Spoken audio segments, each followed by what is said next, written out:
Hello everyone, आप देख रहे हैं चैनल अमीन इन्फो। जैसे कि आपको मालूम है, मैंने आपको इन्फॉर्म किया था कुछ देर पहले कि SCERT दिल्ली DLED और DPSC की फर्स्ट अलॉटमेंट लिस्ट आ गई है। अब इस लिस्ट के आने के बाद बहुत से डाउट्स बच्चों के आ रहे हैं। जिनका नाम नहीं आया उनके भी डाउट्स हैं, जिनका नाम आया है उनके भी डाउट्स हैं। आइए इस वीडियो में वन बाय वन हर एक चीज़ हम क्लियर करने की कोशिश करते हैं। सबसे पहले देखिए, अगर आपका फर्स्ट राउंड में नाम नहीं आया तो आपको फिलहाल कोई भी एक्टिविटी नहीं करनी है। 16 जून के बाद नेक्स्ट राउंड आएगा, सेकंड राउंड का अलॉटमेंट आएगा, उसका आप लोग इंतज़ार करें डायरेक्टली। अब इसके अंदर भी जिनका फर्स्ट राउंड में नाम नहीं आया, काफ़ी बच्चे बोलते हैं कि सर हमारे से ज़्यादा रैंक वाले बच्चे का नाम आ गया, हमारी तो रैंक कम थी, हमारी तो कैटेगरी भी थी, तब भी हमारा नाम नहीं आया। हमारी रैंक जो थी वो कुछ और थी पहले, अब इसमें कुछ और दिखा रहा है, अब हम क्या करें। ऐसे अनगिनत डाउट्स हैं। तो इसके रिगार्डिंग मैं इतना ही कहूँगा। देखिए, मल्टीपल फैक्टर्स हो सकते हैं जो आप मिस कर रहे हो। जैसे कि हो सकता है आपने गवर्नमेंट इंस्टीट्यूट का प्रेफरेंस ही नहीं डाला हो, इसलिए आपको लग रहा है कि आपका गवर्नमेंट में नाम नहीं आया। आपने कॉलेज के प्रेफरेंस काफ़ी कम डाले हो। तो कुछ फैक्टर्स हो सकते हैं जो आपसे मिस हो रहे हैं, लेकिन स्टिल उसके बावजूद भी काफ़ी बच्चे, ये इस साल की बात नहीं है, हर साल की बात है, ये क्लेम करते हैं कि सर हमारी रैंक अच्छी आई है, हमारे से नीचे वाले रैंक के बच्चे का नाम आ गया, हमारा नाम नहीं आया।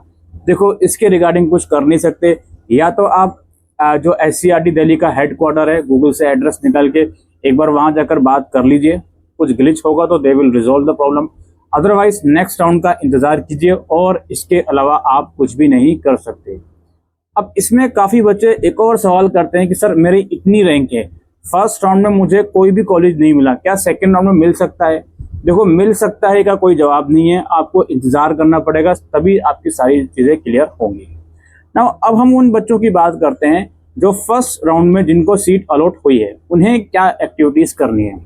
सबसे पहला काम उन्हें ये करना है, अपने लॉगिन पोर्टल से पार्ट एकेडमिक फीस जो कि 3600 रुपये है वो पे करनी है। ये जो पार्ट एकेडमिक फीस है ये नॉन रिफंडेबल है। आगे जाके अगर आप अपना एडमिशन कैंसिल करते हो तो ये 3600 रुपये रिफंड नहीं होंगे, लेकिन ये एडजस्टेबल है। 1800 रुपये फर्स्ट ईयर में और 1800 रुपये सेकेंड ईयर की फीस में ये एडजस्टेबल है।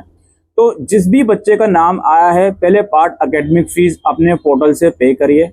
उसके बाद उस फी रिसिप्ट को लेकर और जितने भी रिक्वायर्ड डॉक्यूमेंट हैं, लाइक 10th 12th की मार्कशीट, 3-4 पासपोर्ट साइज फोटोग्राफ, जो आपने ऑनलाइन फॉर्म भरा था उसका print out, medical fitness certificate, कोई अगर कैटेगरी है तो उसका सर्टिफिकेट, तो ये सारे डॉक्यूमेंट लेकर जिस भी इंस्टीट्यूट में आपका नाम आया है वहाँ पे विजिट कीजिए और अपने डॉक्यूमेंट को वेरीफाई करवाइए। उसके बाद यू हैव टू डिसाइड कि अगर आप अपनी सीट से खुश हो तो उसको फ्रीज कर लें, खुश नहीं हो तो अपडेट के लिए चले जाएं।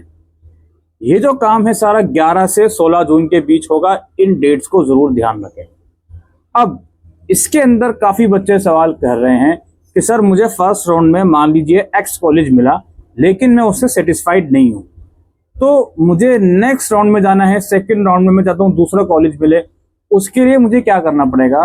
तो उसके लिए भी आपको जिस कॉलेज को, जो कॉलेज आपको फर्स्ट राउंड में मिला है X कॉलेज, वहाँ पर उसके लिए पार्ट एकेडमिक फीस पे करनी पड़ेगी, डॉक्यूमेंट वेरिफिकेशन के लिए जाना पड़ेगा, उसके बाद आपको अपग्रेड का ऑप्शन चूज करना पड़ेगा।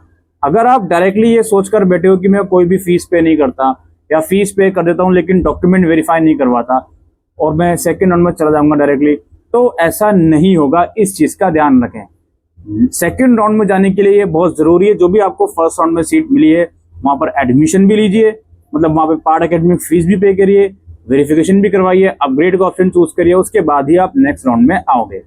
और जो भी ये अपग्रेड का ऑप्शन चूज करेगा और नेक्स्ट राउंड में आएगा, तो उसे नेक्स्ट राउंड में या तो हायर प्रेफरेंस का कॉलेज अलॉट हो सकता है, या फिर जो फर्स्ट राउंड में सीट उसे मिली है वही सेम दोबारा से अलॉट हो जाएगी।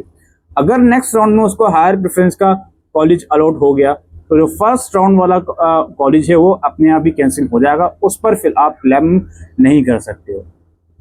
ठीक है जी।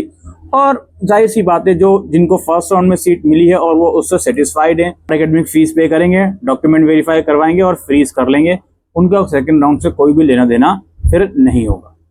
यहाँ पे बहुत से बच्चे कुछ सवाल कर रहे थे कि सर मुझे फर्स्ट प्रेफरेंस मिला है लेकिन वो मैंने प्राइवेट का रखा था, लेकिन मुझे चाहिए गवर्नमेंट। तो भाई ऐसी सिचुएशन में कुछ नहीं हो सकता। फर्स्ट प्रेफरेंस अगर आपको मिल गया है तो आप अगला क्लेम नहीं कर सकते कि आपको डाउनग्रेड कॉलेज चाहिए, अपना डाउन प्रेफरेंस वाला चाहिए।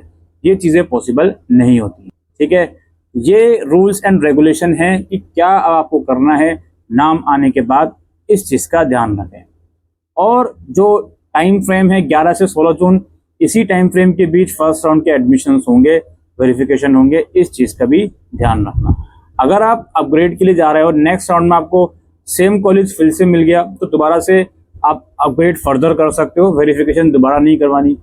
और अगर नेक्स्ट राउंड में यानी कि सेकंड राउंड में आपका सीट अपग्रेड मिल गई, दूसरी सीट मिल गई, तो ऐसी सिचुएशन में पार्ट एकेडमिक फीस दोबारा नहीं पे करनी होती, आपको केवल वेरिफिकेशन करवानी होगी। और पार्ट एकेडमिक फीस जो ये है, ये जैसे कि मैंने कहा, ये केवल उन्हीं को पे करनी है जिनका नाम आया है। जिनका नाम नहीं आया उन्हें कोई भी एक्टिविटी नहीं करनी, उनको नेक्स्ट राउंड का इंतजार करना है। और ये part academic fees again non refundable है, लेकिन एडजस्टेबल है आपकी फर्स्ट ईयर और सेकेंड ईयर की एडमिशन फीस में, ठीक है। तो ये कॉमन डाउट्स जो इस वीडियो के अंदर हम क्लियर करने आए थे। शुक्रिया।